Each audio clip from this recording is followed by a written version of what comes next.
নমস্কার, সবাই কেমন আছেন? আমি ভালো আছি, আশা করি আপনারাও সবাই খুব ভালো আছেন। জানেনই তো, এসেছি শান্তিনিকেতনে। তো এখানে তো প্রচুর বাগান রয়েছে। তো বাগান থেকে এখন যেটা তুলছে সেটা হচ্ছে টমেটো। গাছ ভরে টমেটো হয়েছে, কোথাও কাঁচা কোথাও পাকা। তবে টমেটোর সাইজগুলো ভীষণ ছোট্ট ছোট্ট গোল গোল, একটা চেরি টমেটোর মতো। যাই হোক, দেশি টমেটো বলে কথা। তো আমার শাশুড়ি আর আমি মিলে টমেটো তুলছিলাম, আর প্রচুর লঙ্কা হয়েছে, কিছু লঙ্কাও তুলব। সকাল হয়ে গেছে, আজকে রবিবার। তো এখন গিয়ে টিফিন বানাবো, তারপর দেখি কি কি করা যায় না করা যায়। আপাতত বাগান থেকে এগুলো তুলে নিয়ে যাই। সবে সবে এখানে আসলে সকালেই আমি উঠে পড়ি, উঠে একটু হাঁটতে যাই, একটু হাঁটাহাঁটি করি। পরিবেশটা ভালো বলে হাঁটতেও কিন্তু বেশ ভালো লাগে। আর দেখুন কী হারে লঙ্কা হয়েছে গাছটাতে। আরেকটা গাছ দেখে, তাতে দেখুন লঙ্কা ফুলে ভরে গেছে। কিছুদিনের মধ্যে এটা কিন্তু প্রচুর লঙ্কা ধরবে। এখনও গাজর কিছু কিছু আছে, এখানে কিছু গাজর রয়েছে, সেই শীতকালেই লাগানো হয়েছিল। আর আমি এই যে লাউয়ের কিছু পাতা তুলবো, তো লাউ পাতা বাটা আজকে রান্না হবে। তো সেই জন্য আমি কচি কচি লাউ পাতা তুলতে এসেছি।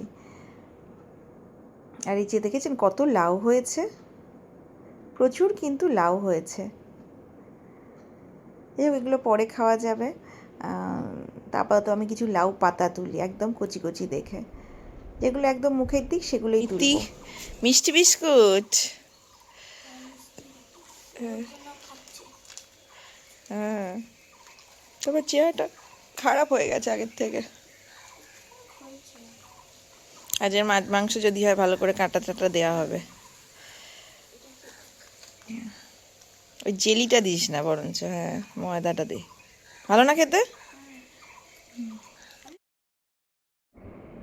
আজ যেহেতু রবিবার, তাই মাছ বাজারটা বেশ ভালোই হয়েছে। চিংড়ি মাছ এসেছে, কাতলা মাছ এসেছে। আজকের কাতলা মাছের পাতুরি বানাবো, আরও দু একটা আইটেম বানাবো। যে যার মতো রান্না ভাগ করে নিয়েছি আমি, আমার হাজব্যান্ড আর শাশুড়ি মিলে। তো প্রথমে আপাতত টিফিনটা বানাই। তো টিফিনে আজকের বানাবো হচ্ছে চাউমিন। এখানে আমি সব কিছু কেটে কেটে রেখেছি, এগুলো কাটাকুটি হয়ে গেছে। আর এটা মেনলি রাইস চাউমিন, এখানে ডিমটাও আলাদা করে আমি ভেজে রেখেছি। তো সব কিছু সবজি টবজি দিয়ে সুন্দর করে রাইস চাউমিনই বানাবো। এমনি চাউমিন এখন আর একদমই খাওয়া হয় না। মাঝখানে কয়েকবার আটার চাউমিন খেয়েছিলাম বটে, কিন্তু এখন সেটাও বাদ দিয়ে একেবারে চালে চলে গেছি, তাও হয়তো মাসে একবার। আসলে ওয়েটটা কমাতে হবে, ফ্যাটি লিভারটা আবার নতুন করে চাগার দিয়েছে। তো সেই জন্য এখন একটু রেস্ট্রিকশানে রয়েছে। হয়তো দেখেও মনে হচ্ছে আমার চেহারাটাও একটু কমেছে, কমানোটাই দরকার। আর এই যে এখানে চাউমিন রেডি হয়ে গেছে। আমি খুব কম খেয়েছি, আমি সেভাবে খাইই নি। বাচ্চাটা আছে বলেই ওর জন্যই মেনলি করা, তো বাড়ির আর সবাই খেয়েছে। এবার যেটা করব সেটা হচ্ছে যে ওই লাউ পাতা বাটা, এটা আমাদের বাড়িতে খুব হয়। তো আমি শিবানীর কাছ থেকে রেসিপি জেনে নিয়ে লাউ পাতা বাটাটা বসালাম। রান্না করতে করতেই ঠিক হলো আজকের মাছের এমনি একদম হালকা ঝোল হবে, কাতলা মাছেরই। আর লাউ পাতা বাটা হবে, আর এদিকে এঁচোড় চিংড়ি হচ্ছে, এঁচোড় চিংড়িটাই হবে। আজকের আর পাতুরি করার দরকার নেই, আর ভীষণ গরম। তো মোটামুটি আমি, আমার হাজব্যান্ড আর শাশুড়ি তিনজন মিলেই রান্নাটা সারলাম। একজন প্রচুর ফুচকা দিয়ে গেছে, উনি ফুচকা বাড়িতে তৈরি করেন। তো ভাবা হলো সেগুলোই খাওয়া হবে, তবে আজকের আর খাবো না, পরের দিন। এখানে শাশুড়ি আর জাস শাশুড়ি মিলে পুজোর কার্ড তৈরি করছে, কালকের পুজো আছে, পুজোতে এগুলো লাগবে। খেয়ে দিয়ে তাড়াতাড়ি শুয়ে পড়েছিলাম, পরের দিন আবার স্কুল আছে। তো বাবুকে স্কুলে ঢুকিয়ে দিয়ে আমি আর আমার কর্তা একটু হাঁটতে বেরোলাম। বিশ্বভারতীর ভেতরটাই হাঁটবো, চলুন আপনাদেরকেও একটু দেখাই জায়গাগুলো। কিন্তু আমার হাঁটবার জন্য কোনো ড্রেস ছিল না, তো আমি কুর্তি পরেই গিয়েছিলাম। কুর্তিটা পরেই ওকে স্কুলে দিয়েছি, তারপর ওটা পরেই আমি হাঁটতে শুরু করেছি। পরের দিন গেলে একটা ট্রাক শ্যুট নিয়ে যাব, নইলে না হাঁটতে খুব অসুবিধা হয়। সুন্দর পরিবেশ, গাড়ি ঘোড়া নেই, একদম কি বলবো, ফাঁকা রাস্তা। আপনাদেরকেও দেখাই, চলুন।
হাঁটা কমপ্লিট, এবার বাড়ি ফেরার পালা।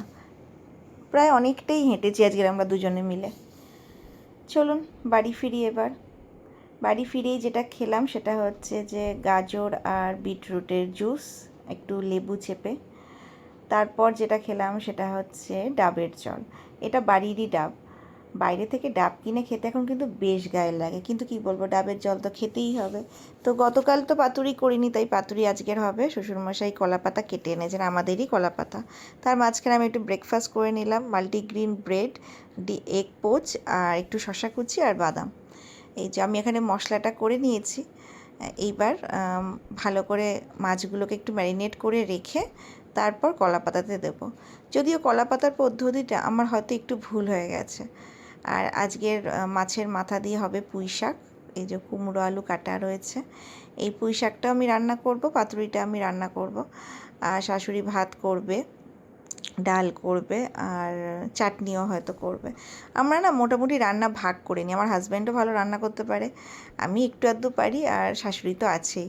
তো তিনজনেই যদি রান্না করি, তিনটে দিক হয়, কারণ গ্যাস জ্বলে, উনুন জ্বলে, আবার ইন্ডাকশানও চলে। তো একটু যদি রান্নাটা ভাগ করে নিই তাহলে কি হয়, রেসিপিও বেশি হয়, আবার সবাইকেই মানে এক একজনের কাঁধে অনেকটা কাজ পড়ে না। তো সমস্ত কেটে কুটে বেটে বটে হয়ে গেছে। তো এবার জাস্ট রান্না করার পালা। তো আমি এখানে প্রথমে মাছটা ভেজে নিচ্ছি। চলুন বাকি রান্নাগুলো ধীরে ধীরে হয়ে যাবে।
দুপুরে কিন্তু ভালোই খাওয়া দাওয়া হয়েছিল। তারপর একটু ঘুমিয়ে নিয়ে এক থালা ফল খেতে বসেছি। এই পেঁপেগুলো জানেন আমাদেরই গাছের, কী যে মিষ্টি কি বলবো, প্রত্যেকটাই কিন্তু গাছ পাকা। তো মোটামুটি অনেক রকম ফল খেয়ে আমরা একটু বেরোবো, বাইরে থেকে ঘুরে এসে তারপর সেই ফুচকাগুলো নিয়ে বসবো, যেগুলো সে আগের দিন দেখলাম। মেয়ে আর মেয়ের সব বান্ধবীরা, একটু ছবি তুলে নিই। তারপর একটু বেরিয়েছিলাম, বেরিয়ে এসে সেই ফুচকা নিয়ে বসেছি। মেয়ে বেশ নিজের মতো করে আলু মেখেছে, আর ফুচকা তো ছিলই। টক জলটা বানানো হয়েছিল, তবে অতটাও ভালো হয়নি, কিন্তু খেতে মন্দ লাগছিল না। অনেকে সস দিয়ে খাচ্ছিল, আমি তো খালিই খেয়ে নিচ্ছিলাম। যদিও ফুচকা আমি খেলাম প্রায় 1 মাস বাদে। বললাম না, আমিও একটা ডায়েটের মধ্যে দিয়েই রয়েছি, তো খুব বেশি কিছু খাওয়া, বাইরের খাওয়া আমার কিন্তু একদমই চলে না। তো ফুচকা খাচ্ছি অনেক দিন পর, তাও 5-6টার মতো ফুচকা কিন্তু খেয়েছি। তাও এটা বাড়িতে তৈরি করা, আমার বাড়িতে না হলেও যে আমাদের বাড়িতে আসেন একজন, সে এটা তৈরি করে দিয়েছে। তো এখানে ভাবলাম বেশ একটা সুন্দর পরিবেশ, উঠোনটা তো ওদের বেশ বড়, এখানে ফ্যানও লাগে না জানেন তো, এত সুন্দর হাওয়া দেয়। তো এই যে আমি এখানে ফুচকা টেস্ট করছি, সবাই মিলে এক জায়গায় বসে ফুচকা খাচ্ছি। দেখলাম যে না, সিচুয়েশানটাও ভালো, সময়টাও ভালো। তা ভাবলাম এটুকুই আমি তুলে রেখে দিই স্মৃতি হিসাবে। একটু সস ঢেলে নিচ্ছে, সস দিয়েও খাওয়া যায়, আবার টক জল দিয়েও খাওয়া যায়, কিন্তু টক জলটা এত টক হয়ে গেছে যে সেটা দিয়ে বেশি খাওয়া যাচ্ছে না। তাই মেয়ে ঠিক করে একটু সস দিয়েই খাবে। তো আমারও তো সসের দরকারও হয়নি, আমি ফুচকাতে একটু আলু মেখেই সেইটাই শুধু শুধু খেয়েছি, টক জল ছাড়াই। শাশুড়ি, শ্বশুর, হাজব্যান্ড, মেয়ে সবাই একসাথে এসে বসেছে। সবাই মিলে আর কি সন্ধ্যের টিফিন হিসাবে এটাই খাওয়া হচ্ছে। যদিও আমার রাতের জন্য ডালিয়া তোলা আছে। আমার এখন রোজ রাতেই ভাতটা খাওয়া আর হয় না, নয় ডালিয়া, নয় কিনোয়া, নয় সেদ্ধ ভাত, কোনো দিন হয়তো সেদ্ধ ভাতও খাই। তো এই মোটামুটি আমার রুটিন চলছে, আর 12 থেকে 14 ঘন্টা ফাস্টিং চলছে রাতে। দেখা যাক রোগা হতে পারি কি না, তার উপর হাঁটা, হালকা এক্সারসাইজ, যোগা এগুলো তো চলছে তো বটেই। আসলে ডাক্তার বলেছে একটু হলেও ওয়েট কমাতে হবে, তাও একটু না, মোটামুটি 10 কেজি। তাই দেখি চেষ্টা করে কতটা কী করা যায়। দুদিনের ব্লগ আজকের একসাথেই শেয়ার করলাম। ব্লগটা কেমন লাগলো অবশ্যই কমেন্টে জানাবেন। ভালো লাগলে একটা লাইক করে দেবেন, আর পরিবারের সাথে শেয়ার করতে ভুলবেন না। আর যারা নতুন দেখছেন তারা চ্যানেলটিকে সাবস্ক্রাইব করে পাশে থাকার চেষ্টা করবেন। আগে বলেছিলাম যে আমার এই চ্যানেলটা আমি আর রান করতে পারছিলাম না, কিন্তু আবারও ফিরে পেয়েছি। এবার আরও সুন্দর করে, আরও ঠিকঠাকভাবে এটাকে যেন করতে পারি, সেই প্রচেষ্টা আমার নিশ্চয়ই থাকবে, আর আপনাদের সহায়তা তো আশা করবই। যদিও আমি আরও একটা চ্যানেল খুলে ফেলেছি, তো সেটাকে আমি এখনই বন্ধ করছি না, বা বন্ধ যে করব সেই ডিসিশান এখনও নিইনি। এটা চলছে, চলুক, এটা সম্পূর্ণ আমার ঠিকঠাক হয়ে যাক, তারপর আমি ওইটা হয়তো ডিলিট করব। তো যারা আগেও ছিলেন, যেমনভাবে ছিলেন তেমনিভাবে কিন্তু এভাবেও, আগেও যেমন ছিলেন সেভাবেই কিন্তু পাশে থাকবেন। যদিও আমার জীবনের এই সুন্দর সুন্দর স্মৃতিগুলোকে আমি ধরে রাখতে পারি, এটা ভেবেই আমার খুব ভালো লাগে। আর আপনাদের ভালো লাগা সেটা তো আমার কাছে অনেক উপরি পাওনা।